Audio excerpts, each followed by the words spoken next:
बाल विकास यानी सीडीपी की शुरुआत आज हम आपके सामने influence of heredity and environment इससे कर रहे हैं। परीक्षा में चाहे सीटीईटी हो या किसी प्रकार का टीईटी हो, यहाँ तक कि डिफरेंट जो कॉम्पिटिटिव एग्जाम्स हैं उसमें इससे बेहद प्रश्न रहते हैं और इसको जानना बेहद ज़रूरी है। देखने में तो लगता है कि बहुत ही आसान पेपर है ये, बहुत ही आसान टॉपिक है ये, लेकिन उतना आसान ये है नहीं। फिर भी मैं कोशिश करता हूँ कि आपकी जो भी समस्याएं हैं या आपकी जो भी जिज्ञासाएं हैं, मैं उसको कम से कम करने का प्रयास करूँ। हमारा जो ये पूरा का पूरा शरीर है ना, ये डिफरेंट प्रकार के सेल्स के मार्फत से बना है और फिर बाद में चलकर क्या होता है कि माता और पिता का दोनों का जो सेल के मार्फत से एक संयुक्त सेल बनता है, जिसको कि मान लीजिए हम लोग कहते हैं जायगोट।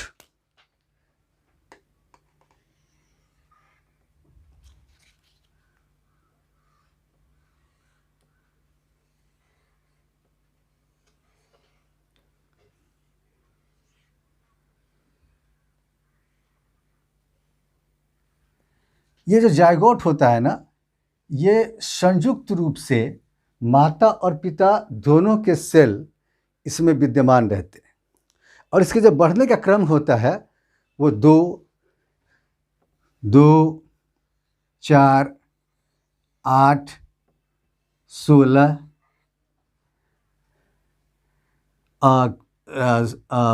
32 इसी क्रम में ये बढ़ता है। और जैसा कि इसके नाम से स्पष्ट है कि वंशानुक्रम, मतलब कि वंश के अनुसार से जो हमारा क्रम चलता है। हमारा जो कुछ भी हमारा शरीर है ना, या हमारे भीतर जो भी इंटरनल जो भी बातें हैं, उसके ऊपर हमारे माता और पिता दोनों का बहुत ही महत्वपूर्ण योगदान होता है। कारण हम सभी अपने माता पिता के मार्फत से इस दुनिया में आए हैं। हमारे शरीर के निर्माण में ये विभिन्न प्रकार की जो बातें हमारे भीतर निर्मित होती हैं, चाहे शारीरिक रूप से हो चाहे मानसिक रूप से हो, इसमें माता और पिता दोनों के जो 23 वो गुणसूत्र होते हैं, उसका बड़ा ही भारी योगदान होता है। अब जैसे देखिए आप कि माता के पास भी 23 जो है सो मतलब आपको गुणसूत्र होते हैं और माता के पास और पिता के पास भी 23 गुणसूत्र होते हैं। ये दोनों मिलकर 23 जोड़े गुणसूत्र होते हैं। अगर ऐसे करें तो 46 के आसपास ये दोनों को मिला करके होता है। जब गर्भधारण की प्रक्रिया होती है तो उस दरमियान ये जो 23 जोड़े जो गुणसूत्र हैं, जब इनका निषेचन हमारे माता के मार्फत से होता है या माता पिता दोनों के मार्फत से होता है, तो इसके बाद जब भ्रूण की स्थिति बनती है और फिर बाद में 270 दिन के आसपास हम इस दुनिया में आते हैं और फिर उसमें आने के बाद जो जैसा हमारा शरीर होता है, जैसे हमारी इंटरनल जो हमारी एबिलिटीज़ होती हैं, उन सारी चीज़ों पे इन 46 गुणसूत्र का महत्वपूर्ण योगदान होता है। और ये एक जो गुणसूत्र होता है ना, उसमें आपको 40 से लेकर 100 तक विभिन्न प्रकार के गुण या अवगुण होते हैं। अब जरा आप सोचिए कि 46 गुणसूत्र को अगर 100 से गुना करते हैं तो कितना हो जाता है। अगर 46 को 50 से ही गुना करते हैं तो कितना होता है। मतलब कि माता पिता के मार्फत से कितने गुण या अवगुण हमारे भीतर आते हैं और इसी के आधार पे हमारे जो विभिन्न प्रकार की एबिलिटीज़ हैं, जो हमारी डिसेबिलिटीज़ भी हैं, वो भी सामने आती है।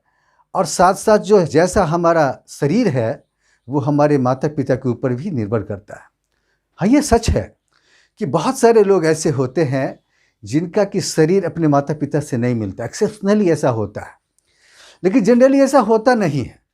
जैसा कि मैंने बताया आपको कि ये जो 46 गुणसूत्र हैं, ये गुणसूत्र आपको माता पिता के पास भी जो आते हैं वो डिफरेंट पास्ट जनरेशन से आते हैं। वो एक आध जनरेशन से नहीं आता, बहुत पीछे से आता है। जैसे मान लीजिए किसी भी मनुष्य का जो निर्माण होता है उसमें स्थिति ये होती है कि 50% माता का,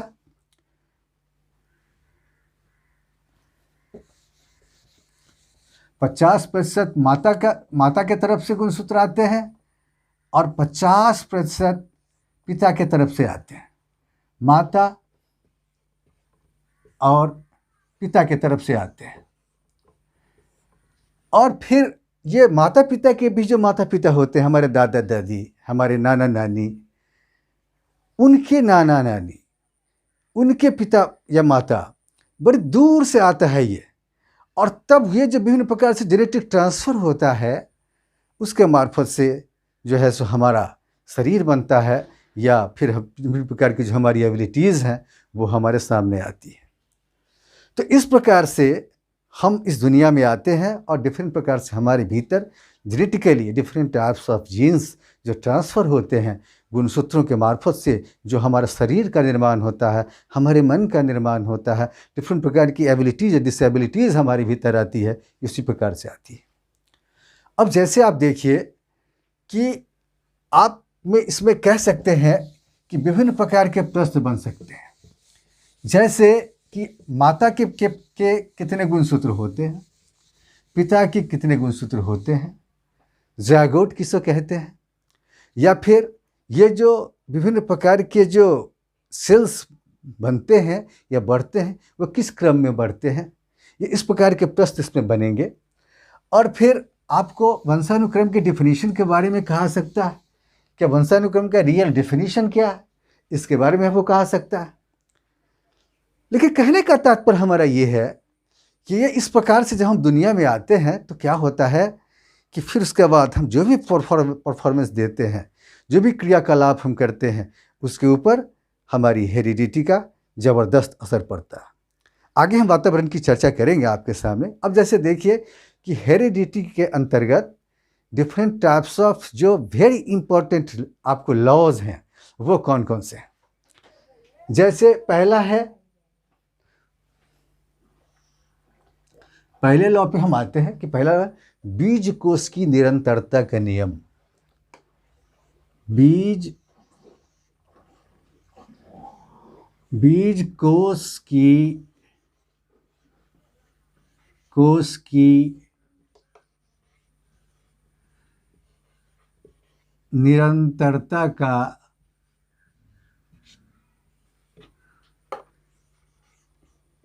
नियम मतलब ये है कि बीज कोष जो है वो खत्म नहीं होता। हमारे विभिन्न पूर्वजों के मार्फत से हमारे पास आए हैं और हमारे मार्फत से भी विभिन्न जनरेशन्स में ट्रांसफ़र होंगे। दूसरा है आपको समानता का नियम। समानता का नियम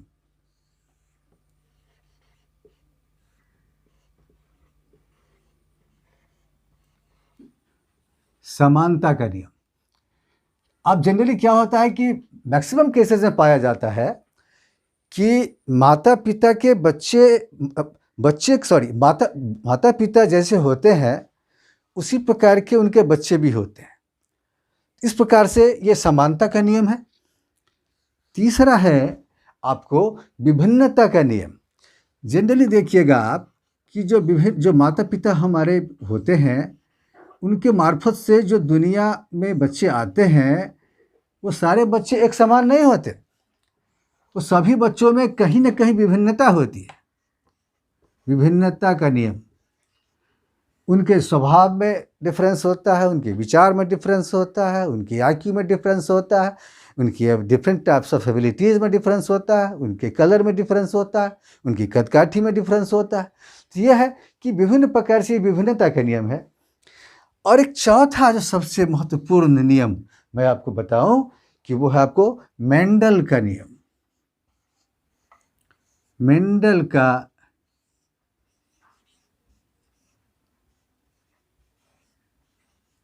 नियम। अब जैसे देखिए यहाँ पे कि ये जो मेंडल का नियम है ये बहुत ही विख्यात है हेरिडिटी को डिफाइन करने में, हेरिडिटी को समझाने में।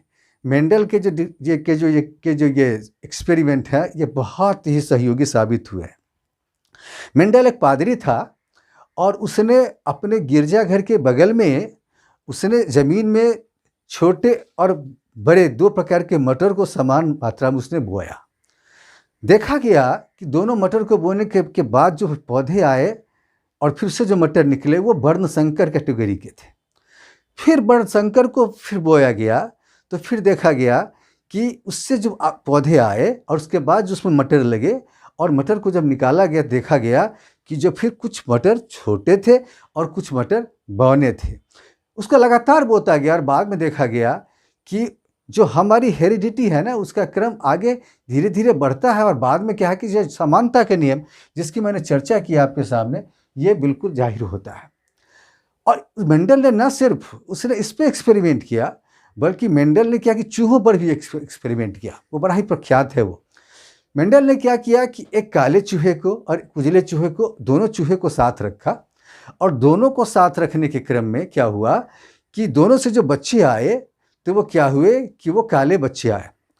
फिर उन काले चूहों को जब सामने रखा गया और फिर दो काले चूहे को मिला करके उससे जो बच्चे आए तो फिर उसमें कुछ बच्चे उजले बच्चे आ गए और कुछ काले आ गए। फिर बाद में चलकर इसी क्रम से जब वो बढ़ता रहा जनरेशन ना तो एक समय ऐसा आया कि काले भी आए और उजले भी आए। तो साफ है कि ये प्रूफ करता है कि ये जो समानता का नियम हमारा है वो भी यहाँ पे वो बिल्कुल कायम है। हमारा जो बीज कोष की निरंतरता का नियम है वो भी कायम है। हमारा जो विभिन्नता का नियम है वो भी कायम है। और मेंडल के नियम को इतनी मान्यता मिली कि मेंडलिज्म के नाम से इसको जाना गया। प्रश्न रह सकता है इससे, इस पर आप ध्यान दीजिएगा कि इसके ऊपर जो है सो बहुत सारे लोगों ने शोध किया लेकिन देखा कि मेंडल जो कहता है वो बातें बिल्कुल सही है और इसीलिए मेंडलिज्म के नाम से एक प्रिंसिपल ही बन गया।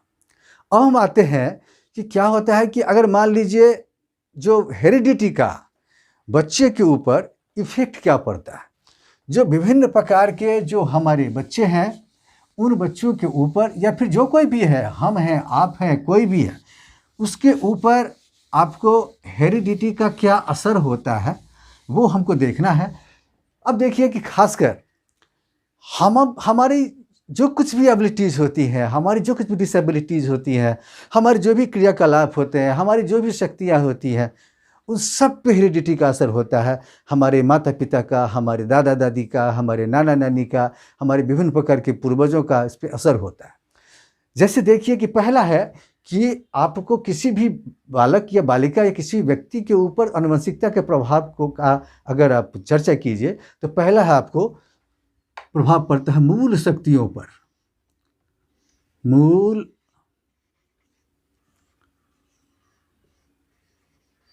मूल शक्तियों पर।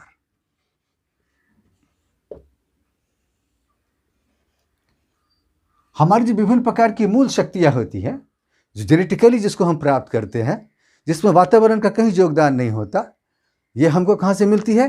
हेरिडिटी से। दूसरा है आपको शारीरिक लक्षणों पर।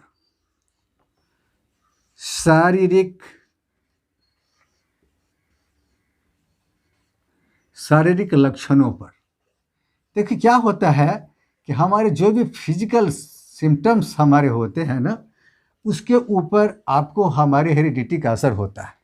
जो भी लक्षण दृष्टिगोचर होते हैं ना उस पर निश्चित रूप से हमारी हेरिडिटी का ही असर होता है। इसके अलावा है कि व्यावसायिक योग्यता। देखो यहाँ पे कितना अहम भूमिका निभा रहा है हेरिडिटी कि जो हमारी जो व्यावसायिक जो हमारी योग्यता है प्रोफेशनली उस पर भी प्रभाव डालता है। पाया जाता है कि जिनके माता पिता जिस प्रकार के प्रोफेशन में रहे हैं बच्चों के ऊपर भी उसका असर पड़ता है। बहुत सारे मनोवैज्ञानिकों ने इसके ऊपर प्रयोग किया, उन्होंने सिद्ध किया है इसको कि किस प्रकार से जो प्रोफेशनल एबिलिटीज़ जो माता पिता के पास था वो बच्चों में किस प्रकार से आपको ट्रांसफ़र हो गया है। अब देखिए, और उसके बाद चौथा जो बहुत ही इम्पोर्टेंट है वह है कि सामाजिक स्थिति पर। अब वो देखिए कि बहुत सारे मनोवैज्ञानिक कहते हैं इस पे कि जो सामाजिक स्थिति हमारी होती है उस पर वातावरण का ज़्यादा असर होता है। बात सही है, लेकिन बहुत सारे मनोवैज्ञानिकों ने एक्सपेरिमेंट करके इस चीज़ को देखा। शिशोर ने इसके ऊपर एक्सपेरिमेंट किया था और शिशोर ने एक्सपेरिमेंट के मार्फत से उसने बताने का प्रयास किया कि हमारे जो भी सामाजिक स्थिति होती है, जो हमारा सोशल हमारा स्टेटस होता है, उस पर हमारे माता पिता का, हमारे दादा दादी का, हमारे विभिन्न प्रकार के पूर्वजों का इस पर बहुत ही भारी इस पर योगदान होता है। इसके बाद देखिए आप कि सामाजिक स्थिति के बाद फिर आती है कि चरित्र पर। बहुत सारे लोग जिनका जो कैरेक्टर होता है, उनका कैरेक्टर अपने माता पिता से मिलता जुलता है। चूँकि हम जेनेटिक रूप से जो जीन प्राप्त करते हैं, उससे क्या होता है कि हमारे भीतर जो है विभिन्न प्रकार की जो ऐसी बातें हैं वो ट्रांसफ़र होती है। अब जैसे कि मान लीजिए एक ज्यूरिक नाम के व्यक्ति ने इसके ऊपर एक्सपेरिमेंट किया। उसने देखा कि विभिन्न प्रकार के जनरेशन्स में जो मूल चरित्र एक व्यक्ति का था, जैसे कि एक वैश्या के साथ शादी हुई एक सभ्य इंसान की, तो पाया गया कि आगे चल के आपको जो है पहले इसको लिख दूं आपके सामने चरित्र पर, कि पाया गया कि उस वैश्या से जो डिफरेंट जनरेशन्स में जो आगे बढ़ा वंश, तो उसमें देखा गया कि शुरू में जो दुराचारी प्रवृत्ति के लोग ज़्यादा पाए गए, वो अपचारी प्रवृत्ति के लोग पाए गए, बुरे लोग आए। लेकिन क्रमशः जैसे जैसे जनरेशन बढ़ा वैसे वैसे आगे देखा गया कि फिर उसमें बदलाव हुआ। लेकिन इतना तो ज़रूर पाया गया कि जो शुरू का जनरेशन था और बाद में भी पास्ट 10 जनरेशन्स तक की जब चर्चा की गई, तो वहाँ भी देखा गया कि जो चरित्र जैसा था उस वैश्या का, उसके अनुरूप लोग वहाँ हुए। अब देखिएगा जिनके माता पिता विद्यावान होते हैं, चरित्रवान होते हैं, वो उनका कैरेक्टर बहुत बढ़िया होता है, उनके बच्चे के ऊपर भी इसका सकारात्मक असर होता है। और जिनके जो दुराचारी होते हैं, जिनका चरित्र अच्छा नहीं होता, उनके बच्चे में भी चारित्रिक दोष होने की ज़्यादा चांसेस उनमें होती है। इसके अलावे आप जो एक छठा और महत्वपूर्ण है इफेक्ट, वो है आपको महानता पर। देखिए जनरली क्या होता है कि हमारे जो माता पिता जैसे होते हैं उसका, या फिर हमारे जो पूर्वज जैसे होते हैं, उसका असर हमारे जो जनरेशन के लोग हैं उन पर भारी पड़ता है।